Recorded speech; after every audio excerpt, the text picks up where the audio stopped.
The measure of intelligence is the ability to change. Hi everyone, Dr. Clark here again. Today we're going to discuss macromolecules and protein.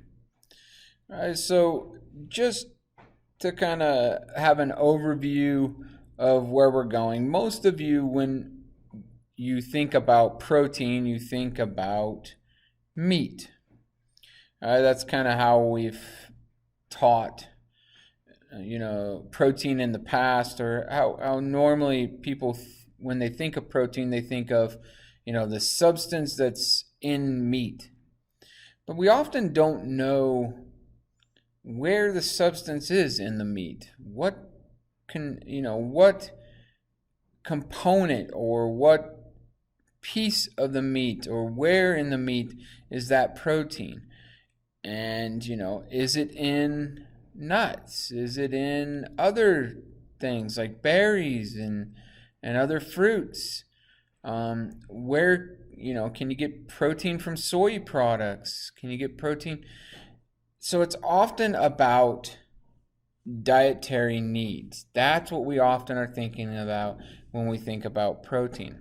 I want you guys to think about it, yes, from a dietary point of view, because it is important, but also from a building block point of view of you, for that matter. So your body, the way you look, the way you function, how long your fingers are, how tall you are, the blemishes on your skin, the shape of your nose, shape of your ears, all of that is determined by your proteins. So I want you to think of it more than just food, more than just an energy source, but a functionality of life. And we'll come back and look at it. Okay? Because proteins are important in the sense of they allow for things to enter and exit your cells. And even more than that, they allow for your cells to be recognized as self-made. So here you can see a phospholipid bilayer. This is the material that makes up your cell membrane. So every one of your cells has this phospholipid bilayer. Okay? You got lots and lots of cells. Okay? Inside that phospholipid bilayer, embedded in it, is different types of proteins. You have proteins that are channel proteins, so they have the functionality of allowing things to migrate in and out of the cells. Sometimes it takes energy for that migration to occur. Sometimes they just allow certain sized molecules or certain types of molecules to move in and out of the cell. You have other proteins that are associated with sugars and other types of carbohydrates. All right. And their job is really to just present this material on the outside of the cell. You're presenting this material on the outside of the cell, and that's one way that cells can communicate. They communicate with each other. They can communicate with other types of cells. They can bind together through these molecules that occur on the outside. And then inside your cells, you have a whole suite of proteins. Some that are utilized to help with DNA copying. Some utilized to help with processing waste, processing energy. There's just a whole suite of proteins. So when we think about proteins, I want you to think about proteins from a molecular level. What are these proteins doing? Where are they located at? And, more so than just, does salmon have proteins? Do plant products have proteins? Of course. Again, just like us, we're built of proteins. So are plants. Now, there are different types of proteins. In fact, there's different types of building blocks to proteins. These building blocks to proteins are called amino acids. There's some amino acids that are considered non-essential amino acids. There's essential amino acids, and then there's material amino acids that are in between or synthesized by your own body. Now, some of the amino acids you can't function, or your body can't build them itself.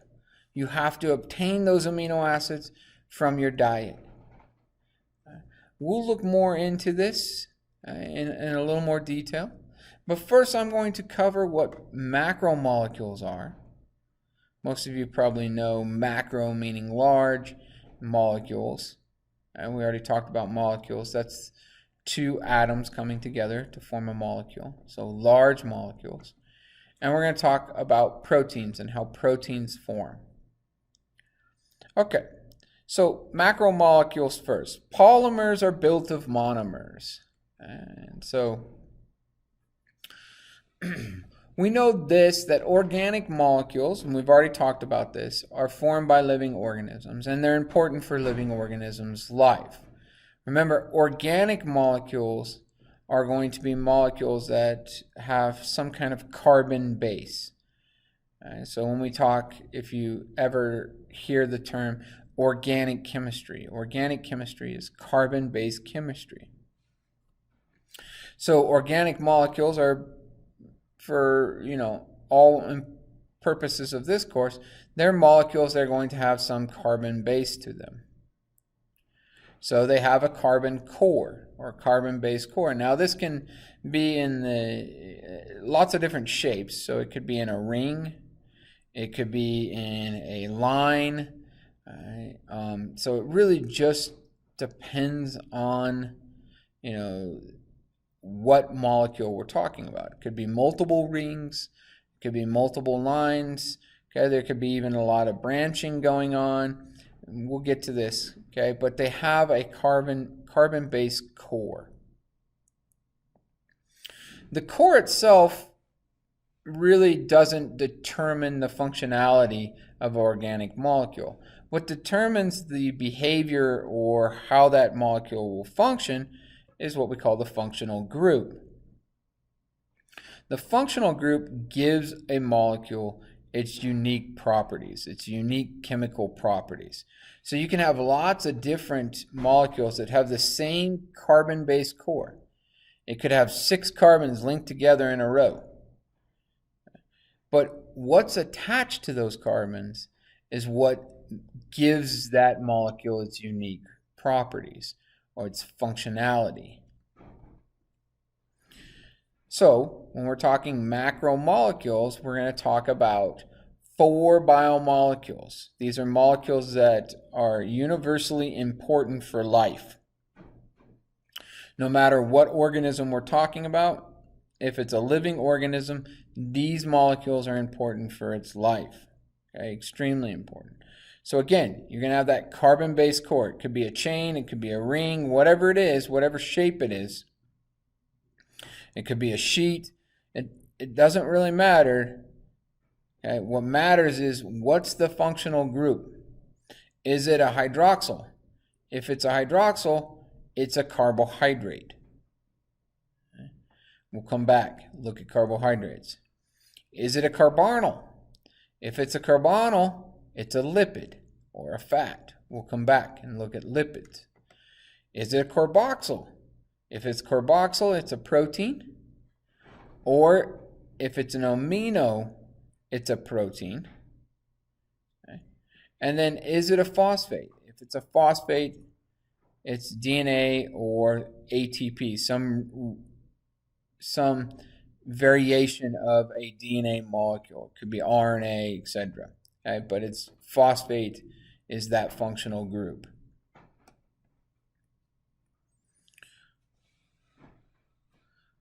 So when we talk about those biomolecules that you just saw, carbohydrates, lipids, proteins, nucleic acids, those are macromolecules. They're large molecules. There's a bunch of atoms that are binded together to form that molecule. So again, the 4 types of macromolecules: proteins, nucleic acids, carbohydrates, and lipids. Large macromolecules, these guys right here, are built of monomers, smaller components. So each one of these has a smaller component to make whatever the macromolecule is. For example, proteins, the monomer, or the smaller component, is amino acids. Nucleic acids, the smaller component, the monomer, is nucleotides. Carbohydrates are either going to be a monosaccharide or a disaccharide. So carbohydrates is collectively talking about all types of sugars or carbohydrates, but you can have smaller versions of those carbohydrates forming larger versions of the carbohydrate. Okay. Lipids are going to be fatty acids. All right, we'll come back and we'll look at all these, but we're going to spend some time on proteins today. So when you assemble a bunch of monomers together, it's known as a polymer. And that's what macromolecules are. They're polymers. So proteins are polymers, nucleic acids are polymers, carbohydrates are polymers, and lipids are polymers. So let's talk about protein. Protein, again, is the complex macromolecule, or the polymer, that is made up of a bunch of amino acids. These amino acids are linked together via a bond called the peptide bond. So they have a unique bond that amino acids utilize in order to form chains of amino acids, which then will form proteins. The other thing that we'll often see is when we're talking about these different macromolecules, they'll have their own terminology for what their monomer is called. They'll also have their own terminology for what their polymer is called. So for example, a protein's polymer is called a polypeptide. Right? Another word for it is polypeptide. And that poly meaning lots or many. Peptide is the type of bond. So poly, lots of peptide bonds. And that is what proteins are, or that's what the polymer is called often, is polypeptides. So here you can see that formation of a peptide bond. Remember I said if it's ending in an OH or an H and then forming a peptide bond between carbon and nitrogen, it's an amino acid. So here you have 2 amino acids, one ending in OH, one ending in H. A lot of chemicals will end in OH and H. A lot of monomers will end in these because it forms what we call a dehydration reaction. Water is formed, the bonds are linked together, water is removed, and you have some kind of bond that's formed after that. Okay? In this case, we have a peptide bond, okay? So resulting in a polypeptide chain. Now, if you look here, you can see there's another hydrogen there. You have another OH here. So you could add another amino acid to this end and another amino acid to this end. And you keep going and going and going until the peptide bond or the polypeptide chain is uniform enough or long enough to form that simple protein.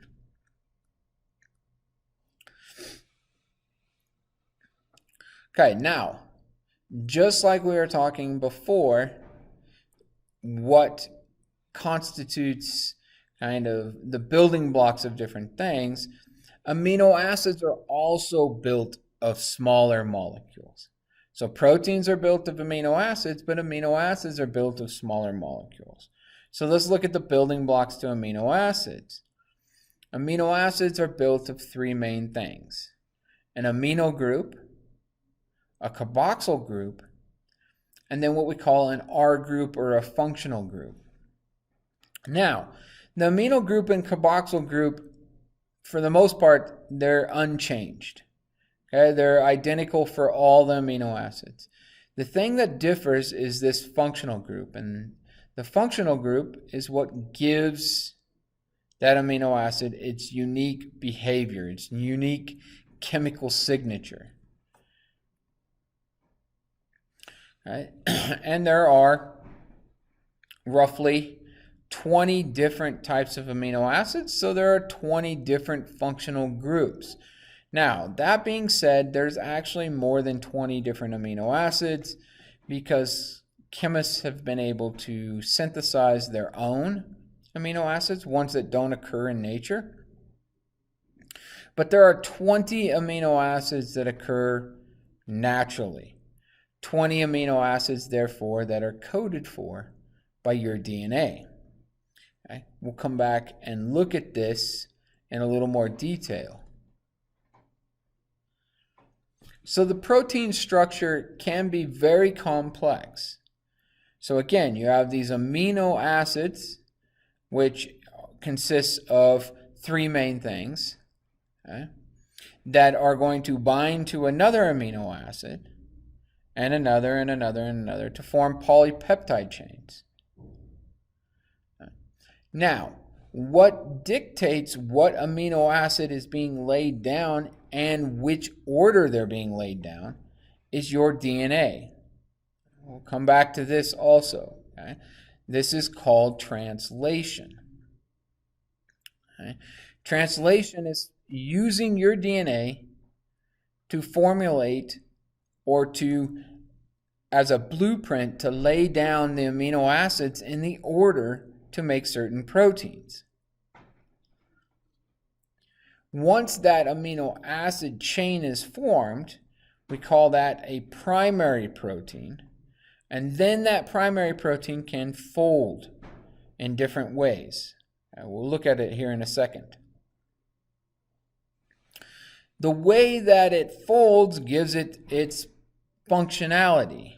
Okay, so how that polypeptide folds, is it folding in a sheet? Is it folding as a helix? Is it folding as a coil? What shape or what folding pattern determines the functionality of the protein? The more complex proteins are built of more shapes or more folding patterns, and may even be the result of multiple genetic codes. Often they are multiple genetic codes that the amino acid chains link together to form very large protein bases. Okay, so when we start talking about proteins, there are 4 levels of protein structure. We already talked about one. We talked about the primary level. The primary level is just the amino acids that are linked together with peptide bonds in a chain. How many and what order is the primary structure of protein. The secondary structure is how they fold. The tertiary and quaternary structure is what is being combined with them. Are you combining numerous different proteins, or are you combining the same protein, it just has different folding patterns? We'll look at this in a second. So the primary structure I already discussed is a sequence of amino acids in the polypeptide chain. It's determined by your DNA. And this determines all other levels of the protein structure. Okay, so what amino acids are linked to what determines how they can fold. The secondary structure is the way they fold, the way that primary structure folds. Again, it will depend on how the amino acids are laid down, right, and the order that they lay down. Some of the amino acids will have non-polar regions, some of them will have polar regions, and depending on how they're laid down, that will determine how that protein folds. Yeah. A guy named Linus Pauling, who is a research scientist, won the Nobel Prize for figuring out how proteins fold. And so he found out how coils form, helices form, sheets form, etc. He also happens to be the only person to ever win the Nobel Prize twice by himself. Linus Pauling, very famous scientist that most people don't know about. He was born in Portland, Oregon, graduated from Oregon State University, and went on to have a great career in science, but figured out how proteins form and won the Nobel Prize for it. All right, tertiary structure. Tertiary structure is taking and twisting and folding that secondary structure even more.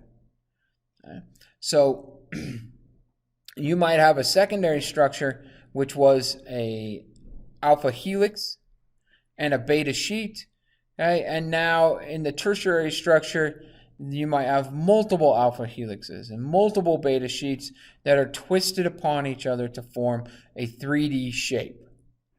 Okay? A lot of proteins are either tertiary in structure or quaternary in structure. Okay? A lot of our proteins that are either built for, allowing things to migrate into cells, or functionality of cells, functionality of your immune system, the structure of your nose, structure of your muscle cells, structure of your eyes, etc. The majority of them are tertiary or quaternary in functionality and structure. Okay, a quaternary structure is combining multiple tertiary structures. Right, so you're getting multiple proteins bound together. So it's more than one polypeptide chain. We're just starting to dive into the importance of quaternary structures. Okay? And we're starting to figure out that proteins, especially complex proteins, which will be more than one polypeptide, which means they have more than one genetic code to form this single protein. We now know that a lot of these polypeptides, they might be combining to form multiple different proteins. So you might have a genetic code that forms a polypeptide chain, and that polypeptide chain is utilized in 5, 6, 7, 10 different proteins as one of the building blocks for that quaternary structure. And we're just, as scientists, we're just starting to realize the importance of that, utilizing multiple polypeptides to form these quaternary structures. So here you can see what's going on. Okay, so this is a picture of what's going on. You have that primary structure of a protein, which is just amino acids laid down in a long string with peptide bonds in between. Then you have these secondary structures. Like I said, you can have these beta sheets, you can have alpha helixes, okay, you can have different coils, etc. It's how does this protein chain, how does it bind to itself? How does it kink? How does it form multiple hydrogen bonds potentially between sections of the protein? What's going on? Okay. Then you take a bunch of these alpha helixes and beta sheets, and you're sticking them together, and you might have regions where it goes beta sheet, alpha helix, some coiling going on, another sheet. Okay, but again, this is a single polypeptide. This is a single genetic code coding for this tertiary structure. If you then take a few tertiary structures and you stick them together, then you have this quaternary structure. So you can see here's one polypeptide, and you're showing them in different colors. These different colors would be different DNA sequences, different genes coding for these different fragments of this quaternary structure protein. The shape of the protein determines its function. So if that protein has an opening, that opening, which is often called the activation site, it fits only maybe one molecule, one different molecule. We talked about catalase last lecture. We talked about how it catalyzes the reaction or breaks down hydrogen peroxide, speeds up the breaking down of hydrogen peroxide. It's an enzyme. An enzyme is a protein. So it would have an opening that would fit hydrogen peroxide molecules inside that opening, inside that activation site. Then it would allow for the activation energy needed to break the bonds decrease. So it would decrease that activation energy, which would drive that bond to be broken in hydrogen peroxide, water to be released, oxygen to be released, and energy to be released. Now, there are things that can affect the shape of a protein. And in many cases, it can affect the shape of the protein permanently.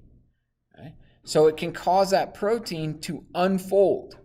So you notice that those beta sheets and alpha helixes, they have other bonds besides peptide bonds, hydrogen bonds and other bonds that are going on. Well, there are things in nature that can affect those bonds. It can break those bonds and open up that protein so other bonds can come in and form, which will denature or denaturalize the protein. Ways you can do that is increase the temperature or lower the pH. That will affect the hydrogen bonds inside those different sheets and coils and helixes. That unfolds the protein. It will refold, but it refolds in a different manner, in a different shape, and it's permanent. Well, at least sort of permanent. We've been able to reverse the denatured process in, say, things like chicken eggs. When you cook a chicken egg and you supply a lot of heat, you'll notice the albumin, the white on the outside of the yolk, or the clear on the outside of the yolk, it will turn white. That's denaturizing the proteins on the outside of the yolk. You can do that by increasing the temperature. Well, we've been able to reverse that process. So take that egg, cook it, and then reverse it and get the proteins to go back into nearly their normal functionality. Why? Well, there are reasons for this because, things like extreme body temperatures. So if you've had a fever for a very long time, you can start denaturing proteins that are needed for functionality.